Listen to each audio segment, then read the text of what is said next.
Good evening, I'm Anton Enos. The top stories. The latest on the Brussels bombings investigation, the hunt for the remaining suspect. Belgium pauses as the nation begins 3 days of mourning. And the international community stands defiant against terrorism.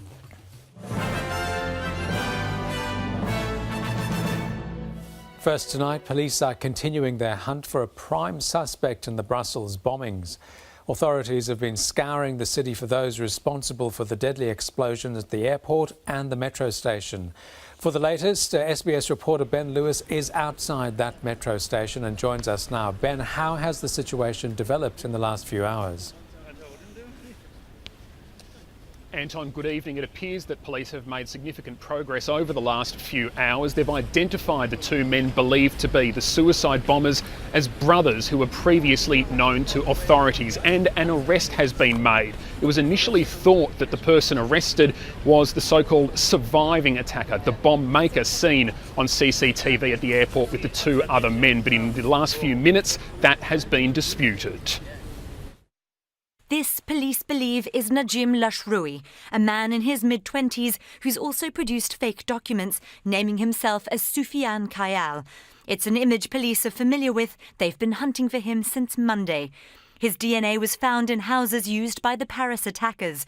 He's believed to have travelled to Syria in 2013 and to Hungary last year with the now captured key suspect Salah Abdeslam. Authorities have also identified the bombers as brothers, Khalid and Brahim El Bakhroui, both Brussels residents with criminal records, but who hadn't been linked by the police to terrorism until now, each wearing one black glove on their left hand, which experts believe may have been hiding detonators. Investigators believe they blew themselves up in the departures lounge of the airport, but Lashroui's bomb failed to detonate and he slipped out in the chaos. More details about the victims are also beginning to emerge. The first named as Peruvian national Adelma Tapia Ruiz, mother to two 4-year-old girls.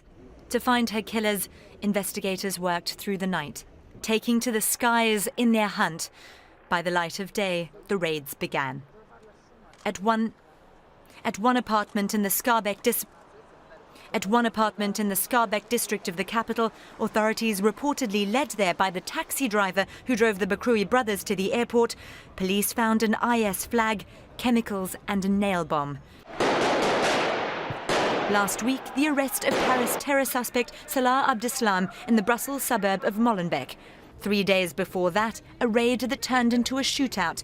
One gunman killed at a flat where they found detonators, an assault rifle and Abdeslam's fingerprint. That flat rented by airport bomber Khalid Bakhroui under a false name. Questions are being asked about intelligence sharing failures. The reconnaissance, the coordination, the preparation for these kinds of attacks generally takes weeks rather than days. Brussels is the home of European bureaucracy, but its own structures are coming under fire. It has 6 separate police forces in a city of 1.4 million and is being criticised for substantial shortfalls in intelligence staffing. Some are calling for common strategies. In fondo, allora, stavolta l'Unione Europea. Occorre investire in una struttura unitaria di sicurezza e difesa, unitaria. Nous sommes en guerre. Nous subissons depuis plusieurs mois en Europe des actes de guerre. Et face à cette guerre, il faut une mobilisation de tous les instants. In southern Brussels, the crowds heading to the reopened metro suggest Belgians are finding strength in unity and defiance. If you don't retake the normal life, you give the terrorists the chance to win the game, and that we can do that.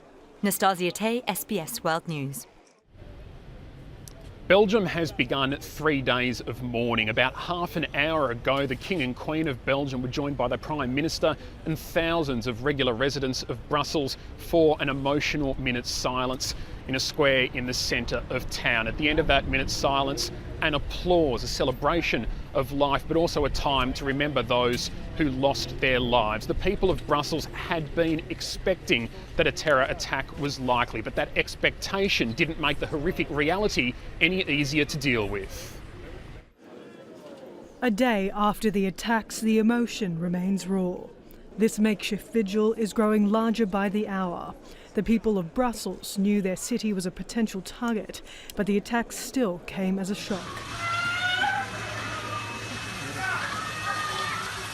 Dramatic vision taken moments after the blast at Belgium's busiest airport.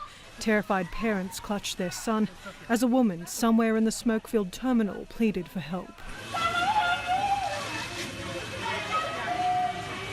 For survivors, the extent of the damage became clear as they evacuated. So many people panicked, so many people cried. I heard a gunshot in what sounded like Arabic. Then I heard boom, an enormous explosion. He pulled 7 people to safety. The first bomb went off in the departure hall of Zaventem Airport at around 8 a.m. local time. As people fled, a second, much bigger explosion. At 9 a.m, an explosion ripped through a train at Malbec metro station, right in the heart of the city near the European Union offices. These passengers were headed to the station when their train suddenly stopped. They diverted on foot. In streets surrounding the station, paramedics tended to the wounded. The blast at the metro station claimed the most lives. I was in the first carriage. I saw an explosion, a flash of light, and then the whole metro exploded. The windows came in, the doors opened, and everybody dropped to the ground. Survivors at both locations shocked about their near brush with death. Aujourd'hui, notre pays est en deuil. Pour chacun de nous, ce 22 mars ne sera plus jamais une journée comme les autres. Que nous allons être pleinement mobilisés, avec aujourd'hui une douleur profonde dans le ventre et dans le cœur, mais avec la détermination pleine et entière d'agir pour protéger nos libertés, pour protéger nos manières de vivre. In the heart of Brussels, Australian expat Nicola Pisano joined thousands lighting candles for victims. She works near the Malbec metro and heard the blast. Coming to Bors here this evening helps everyone unite and come together and stand against the meaning of today's events. There has always been this sense of dread that something might happen. Overnight, hundreds came to light a candle for the dead, in defiance against fear and unease spreading in Brussels. Julia Calixto, SBS World News. Political leaders from around the world have expressed their shock and outrage at the attacks. All 28 EU leaders released a rare joint statement in which they said they would combat terrorism with all necessary means after what they described as an attack on our open, democratic society. Outrage, sadness and unity across the world. Iconic cities standing in solidarity with Belgium. Its neighbour France still reeling from the terrorist attacks there just 4 months ago. On a fermé les yeux, mais partout en Europe et aussi en France sur la progression des idées extrémistes, du salafisme, des quartiers qui, à travers ce mélange de trafic de drogue et d'islamisme radical, ont perverti, je reprends ce mot, une partie de la jeunesse. Emotion turning to anger as nations vowed to stand firm against Islamic State. Terrorism will not defeat democracy and take away our freedoms. Our Prime Minister delivering this message tonight. We are all united with Belgium in this battle against terror, just as our forebears were 100 years ago on the fields of Flanders in the First World War. We will do whatever is necessary to support our friend and ally Belgium in bringing to justice those who are responsible. British police have stepped up patrols at key sites. The British Prime Minister warning of the very real terrorist threat faced by countries across Europe. These were attacks in Belgium. They could just as well be attacks in Britain or in France or Germany or elsewhere in Europe. Some European countries now pushing the EU to develop a common defence strategy. Ci vuole un patto europeo, un patto per la libertà e la sicurezza. I terroristi puntano a toglierci la libertà perché sanno che la libertà è ciò che costituisce il marchio di fabbrica dell'Europa. Even those in the worst of circumstances have expressed their sorrow for the victims of attacks in Brussels.